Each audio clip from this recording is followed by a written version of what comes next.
Hello, it's Cried here, with a quick breakdown for the miscellaneous back weapons category. These are the non-shield, non-energy, and non-missile or homing weapons back weapons, which ends up being this short list of 9 weapons. Plus, I just covered the Huxley versus the Shao Wei, which is actually pronounced Shao Wei because it is apparently named after an ancient Chinese constellation I've never heard of, instead of the Chinese word for lieutenant that I assumed it was. Thanks for telling me that. For the even more detailed comparison between the two weapons, check out my other video. First up, we have the Morley, which is a blend between a shotgun and a bazooka. So as you would expect from a shotgun, you want to fire these at a close range to receive its full effect. You probably won't land more than 1 or 2 pellets if you're firing somewhere over 100 meters, even if these have 510 effective range. Compared to the Songbirds and Earshot, these have a short cooldown and high energy load. They also have a direct hit adjustment of 190, so they're great for stagger punish. Aside from stagger punishing, the Morley is fairly good against shields, despite not having any PA interference, since shields and pulse armor actually increase your hitbox. You can typically catch more bullets on the enemy's shield to get in a larger portion of your damage and impact.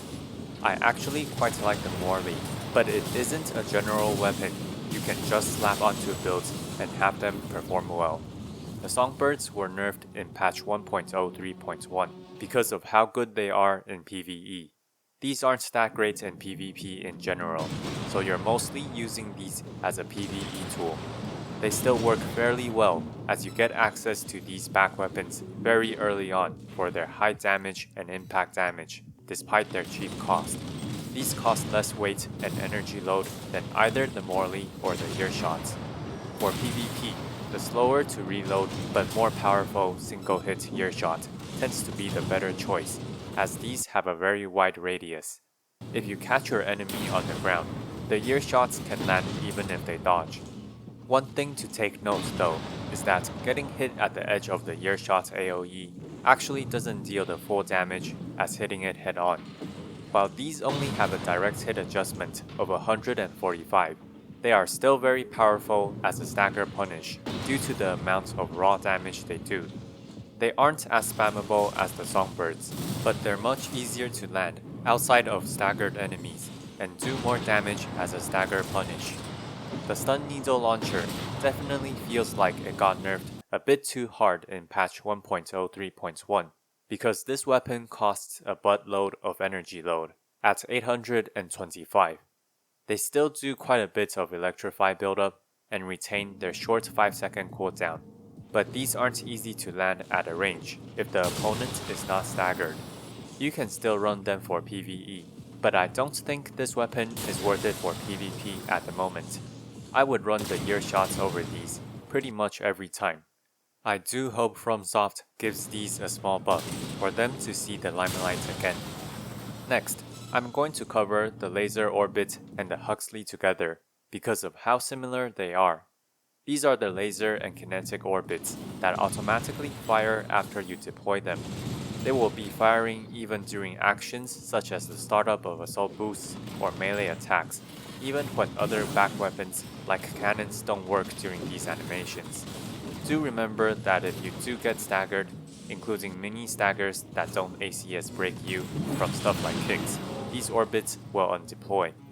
Managing their heat to achieve a better uptime when they're needed is the key to using these well.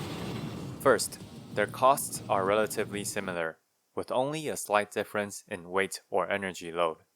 Next, let's ignore the damage and impact for a bit and look at their other stats.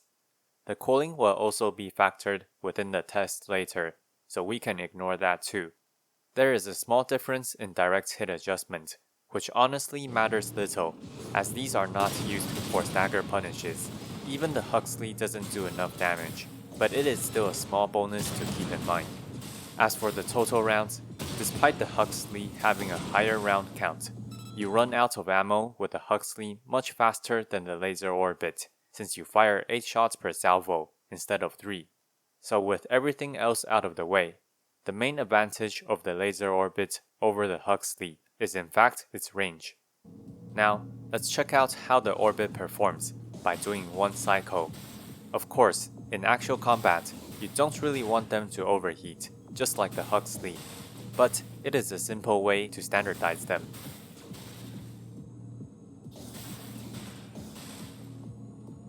The orbit performs a total of 6 salvos before it overheats, and then takes around an additional 12 seconds to fully cool.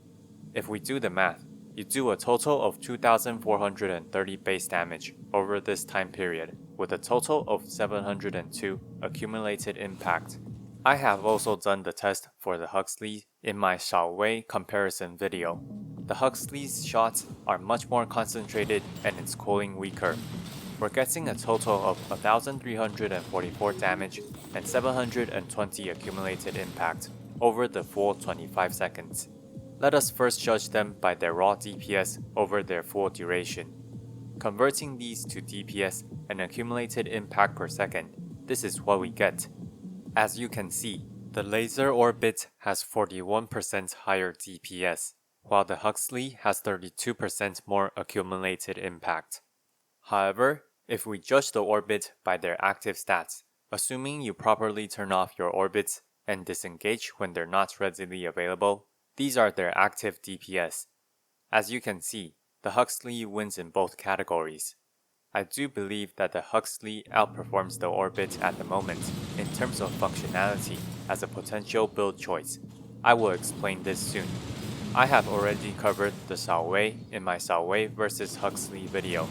For an in-depth explanation, I would definitely watch it, but here is the summary. While this weapon does end up maxing out your recoil, it does much higher damage and even accumulated impact than the Huxley if you are consistently engaged in combat. If you often disengage with your build, the Huxley can achieve a stronger active DPS and accumulated impact while being cheaper on the cost by being much lighter. Overall, I believe that both back weapons are good choices for close-range ACs for slightly different builds. And now, let's take a look at the orbit once again. Remember, a main difference between the orbit and the Huxley is their effective range. While the Shao Wei is slightly longer than the Huxley, both are definitely for close-range builds, especially because you have to deal with the Shao Wei's recoil. Even if the Shao Wei has a slightly longer effective range than the orbit is actually a longer ranged weapon because it has a much higher ideal range. Because of the way defenses work, the tankier the enemy AC is, the closer the bullets are going to ricochet. This easily makes the actual range of the orbit longer than the Shao Wei against even relatively light ACs. So honestly, what the orbit is a mid-range sustained poking back weapon. This causes it quite some trouble because orbits will still use your FCS for tracking, just like the two other weapons.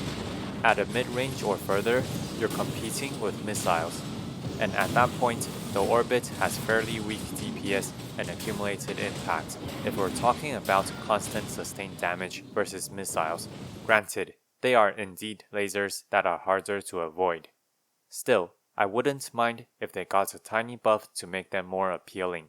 The laser turrets are used for area control. After deploying them, they stay in place and fire at nearby targets. They can be very annoying, but as long as you're moving, they will miss. Therefore, the best use of these turrets is to area control to counter attacks that make the enemy stand still for a while, like stanced shots, melee attacks, or kicks. Do not rely on these to hit constantly while the enemy is not staggered. I suggest running these with weapons that can poke the enemy from afar to make them want to enter your deadly zone, and also weapons that have enough impact damage that you can sometimes stagger the enemy to make them eat laser turrets. Because of this, I find that the best laser turret setups only employ one single laser turret, as you need the help of other weapons to take full advantage of it. Thanks to how long they last and their short reload time, you can basically always have laser turrets deployed with one single laser turret slot anyway. Finally, The post-shield launcher is an interesting weapon that can indeed bring a lot of value when it works. It is just difficult to make it work well with its small shield size. You can fire them at enemies offensively, or use them to cover your retreat. Since you can shoot 3 of these shields before having to reload, these are actually quite high in terms of impact and accumulated impact per second if you do manage to land. Do keep in mind that firing them too close to the enemy will not allow them to fully deploy for the full damage, and that your own projectiles will also be blocked by your own shield launchers. This is why they are not easy to work with. That's all for the miscellaneous spec weapons. Told you it'll be a short one. Like and subscribe. If you want to support my work, please consider buying my fantasy novel or donating to my Patreon down below. With the book purchase, you can also request a topic from me. Krite, signing out.